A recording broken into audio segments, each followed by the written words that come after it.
What's up, everybody? It's Priyon Joni. So today we're going to discuss and help you figure out which Pioneer DJ entry-level DJ controller is right for you or someone you might be buying it for. We're going to talk about the DDJ 200, the DDJ SB3, the DDJ 400, and the 4-channel DDJ Flex 6. But first, a word from our sponsor, Direct Music Service. DMS is an online database for working DJs and mix artists. It's the one-stop shop where you can get your music from for your gigs. It's a searchable, organized database with thousands of edits, remixes, and different versions of your favorite tracks from many different genres. You can now save some money and get a discount using one of these two coupon codes. Use the code PJMonthly and get 30% off your first month off any monthly subscription.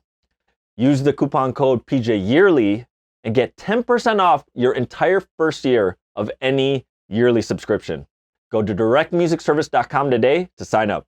All right, so let's define a few things. What exactly is an entry-level DJ controller, or what I like to call a portable DJ controller?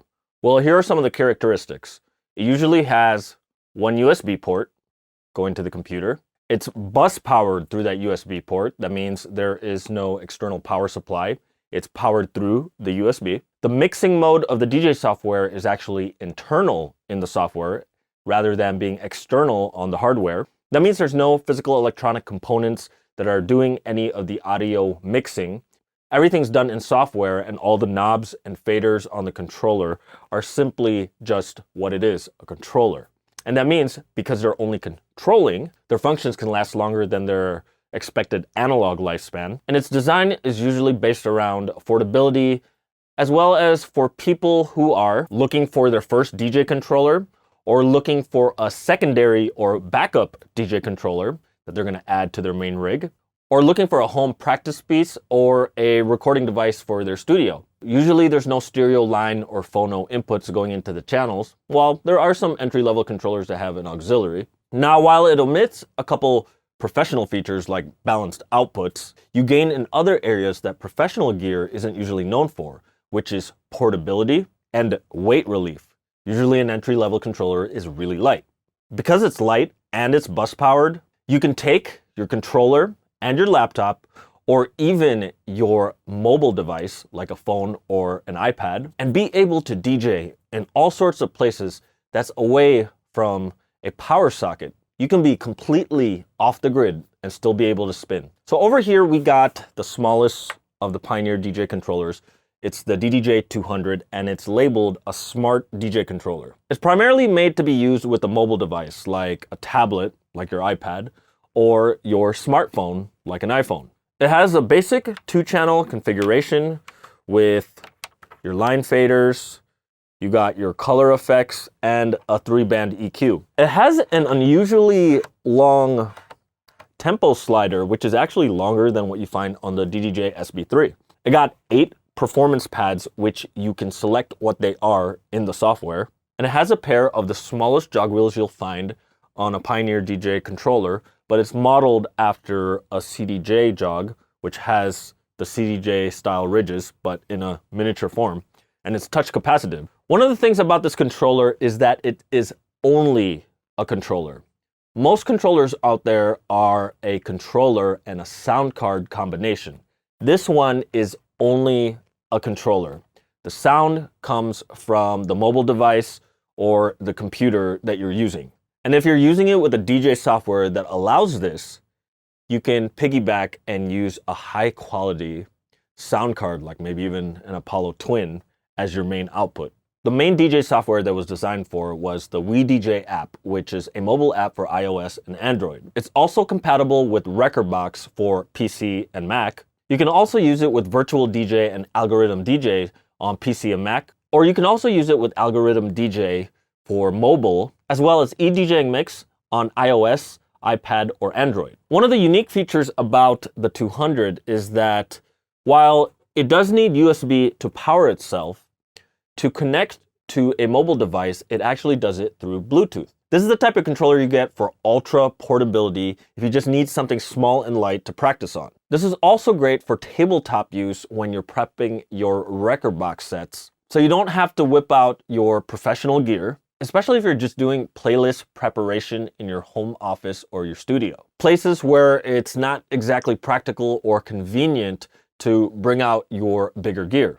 It's also great for the parents who are ready to buy the first DJ gear for their kids, but are just starting to get their feet wet with DJing, and they're not ready to make that big investment in getting more expensive gear.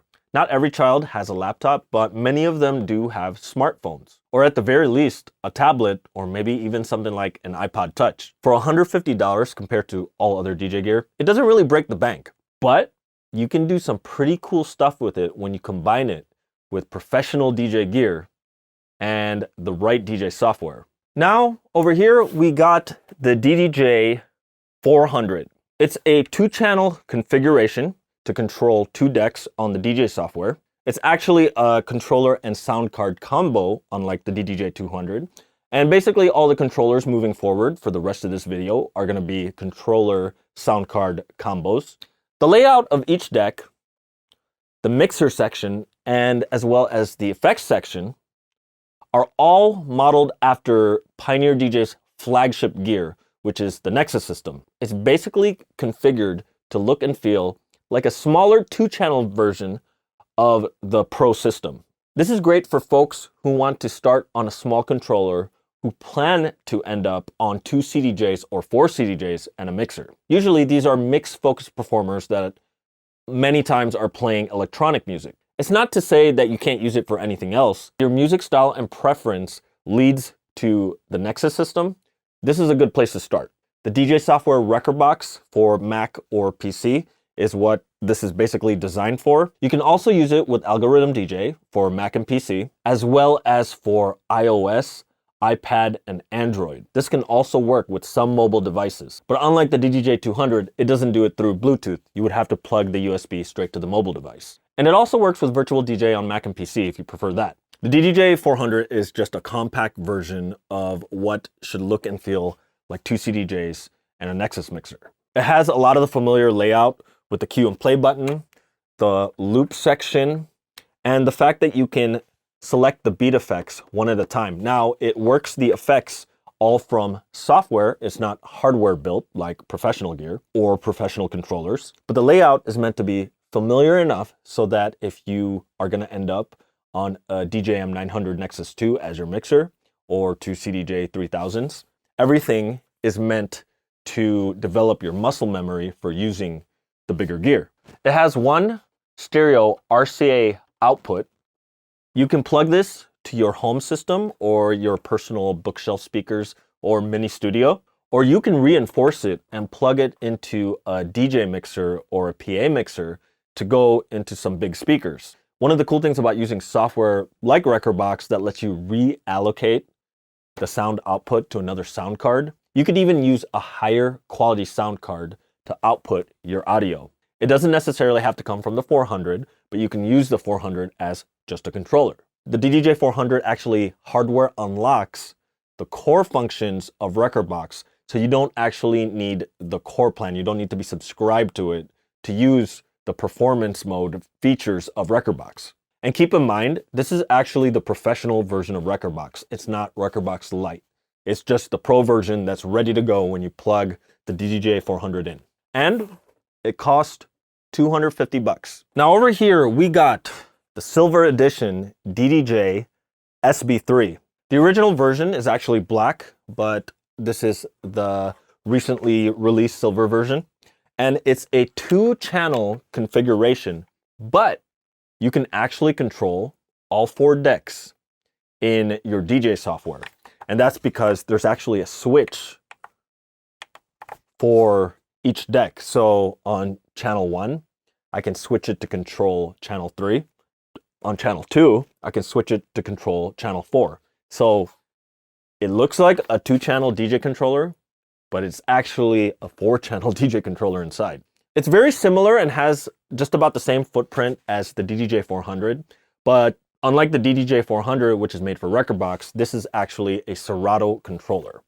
And because of that, it doesn't have the Nexus style beat effects section. It has the Serato style beat effects section, which allows you to layer up to 3 effects at a time on each side independently for a total of 6 effects. It also has the Serato style loop buttons, while the 400 had CDJ style loop buttons. So what software does this run on? Well, it's a Serato controller. It doesn't run Rekordbox, but it does hardware unlock Serato DJ Lite, and that works for Mac and PC. But if you want to use this with Serato DJ Pro, you would have to buy or subscribe to the license, and then you can start using your SB3 with Serato DJ Pro, and it works with Mac and PC as well. If you want to know how the Serato licenses work, check this link right here. It also works with Algorithm DJ on Mac, PC, iPad, iOS, and Android. And no, unlike the DDJ200, it doesn't have Bluetooth either. But it also works with Virtual DJ on Mac and PC as well. So this is great for someone who wants to start out and wants to be on the Serato platform, especially if you plan on moving up to the bigger Serato controllers like the SX3 or the 1000 SRT or even the SZ2. Or if you're one of the folks that plans to end up with 2 turntables and a mixer, a battle mixer like the DJM S11. This gives you the Serato experience in a small, compact board. While you might be able to do this on the other DJ software that it's compatible with, you can't really reallocate the audio output to another sound card because Serato doesn't allow you to do that. This is great if you plan on becoming an open format hip hop or scratch DJ. And believe it or not, this is the controller I gig with. And let me clarify, I take it to the club, I take it to music festivals, and some people have asked me, like, entry-level controllers aren't really known for great sound. How does it sound? Well, if you reinforce it correctly by plugging it to another DJ mixer or a PA mixer where you can boost the gain, it does a pretty decent job. I don't get any complaints about it. Now, it's not exactly a CDJ3000 with audio upscaling interpolation, but it's everything you need to control Serato, and I've actually road tested it in settings where it wasn't even meant to be used for. But all I'm saying, it's a great controller to start out with if you want to get into the Serato platform. And just like the DDJ400, this is also $250, but if you want to get to the Pro software instead of using Lite, you have to pay for the license, so you have to factor that in. Now, what if you feel that these last 3 controllers are just too small, their jog wheels are too small for you, and you feel that there's just not enough channel control for all 4 decks of your DJ software? Speaking of DJ software, what if you can't make a decision between Serato or Rekordbox? Well, is there an entry-level controller that's about the same size as the professional controllers that also supports both software? Well, recently, Pioneer DJ released the DDJ Flex 6. It's the first 4-channel, 4-deck control DJ controller, entry-level DJ controller from Pioneer DJ, and it's also the first entry-level controller to feature full CDJ-sized jog wheels with the rotation indicator in the middle. And the layout is modeled very, very closely to the professional flagship Nexus system from Pioneer DJ. Got the 4-channel control and got the beat effects section, similar to how the DDJ400 is, which is modeled after the DJM 900 Nexus 2 mixer. And as you can see, just like CDJs, it has the CDJ style loop section over here. And the pads are based on the DDJ400 as well as the tempo slider. If you're just upgrading from, say, a DDJ RB or an SB3, this is actually a longer tempo slider. Now, it's not as long as the full-size CDJ slider, but it's longer than previous entry-level controllers, including the current SB3. Now, while it's clear that it's modeled mostly from the CDJ system, it does borrow a couple features that come from the recent battle mixer, which was the DJM S11. One of those features is the scratch bank. That's the ability to be able to pull up a scratch track or a track quickly from the performance pads and be able to revert back to whatever you were playing before that you had loaded in the deck. And what's cool is this is the first product from Pioneer that introduces the sample scratch, which is the Rekordbox equivalent of Scratch Bank. And also, just like the DJM S11, it has dual deck control, which allows you to lock two of the decks together so you can control them as one. And just a side note, a lot of people were introduced to dual deck because of the DJM S11, but it's actually a feature that dates back to previous DJ controllers that came from Pioneer, which was actually the DDJ SX, the first one to feature dual deck. And some of the first time features that are on the Flex 6 are the merge effects, which work a little differently between the two software, and the jog cutter, which is a way to be able to scratch just moving the jog wheel with different patterns as you rotate it. What that does is that it helps beginners actually get a sound out so that they know what to try to mimic when they actually practice their actual scratching. So the two DJ software, as of the time I'm recording this video, it might change or I might find out more information, but the primary software runs on Rekordbox and Serato DJ Pro. You do not have to have a license or a subscription to use them. It will be plug and play with either software. And earlier this month, I saw that Algorithm DJ announced that they support the Flex 6. Might have to look up which platforms, if it works on iPad, iOS, or Android. I only saw it for Mac, but it might be available for PC. So just look up on their website if the Flex 6 is covered. Now, we haven't heard from Virtual DJ if they do support yet for the Flex 6, but based on their history, they have always been known to eventually do a supporting update for all Pioneer DJ controllers. Up till now, there hasn't been one that they haven't covered. So my presumption is Virtual DJ's update to support the Flex 6 is going to be coming soon. So this is great as an upgrade for someone who started out on a DDJ 400 or a DDJ SB3 and you're looking for more features. Or maybe you're a person who's looking for a first controller and you're just looking for more features than what's on the 400 or the SB3.